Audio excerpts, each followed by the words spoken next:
In triangle PQR, so right angle at Q and PQ equal to 12 centimeters and PR equal to 13 centimeters. Find the tan P minus cot R అని అడుగుతున్నాను.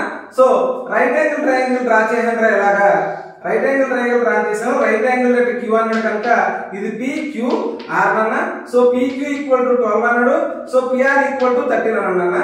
So మనకు Pythagoras triplet తెలిస్తే so 5, 12, 13 అన్న. అంటే ఈ value ఎంత రావాలి? 5 రావాలి. కానీ మన ప్రొసీజర్ లో ఏం చేయాలన్నా సో సాల్వ్ చేయాలి. So according to the Pythagoras formula ప్రకారం ఏమన్నా hypotenuse square, that means so PR square equal to PQ square plus QR square నాన్న. సో PR అంటే ఎంత నాన్న? So 13 square equal to 12 square plus QR square నాన్న. So 169 equal to 144 plus QR square నాన్న. So 169 minus 144 equal to QR square నాన్న. అంటే 25 equal to QR square నాన్న.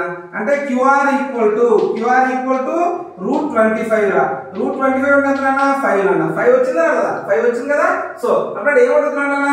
So tan P minus cot R అని అడుగుతున్నాడు నాన్న. tan అంటే ఏంటన్నా? Opposite side by adjacent side అన్నమాట. సో tan P అంటే ఇక్కడ కదా, tan P కి ఆపోజిట్ సైడ్ ఎంత నాన్న? 5 బై adjacent సైడ్ అంటే 12 నాన్న. సో 5/12 మైనస్ cot R అంటే ఏంటన్నా? adjacent side by so opposite side నాన్న. అంటే 5/12 నాన్న. సో 5/12 నాన్న. So plus 5/12 minus 5/12 equal to ఏమన్నా? 0. ఓకేనా?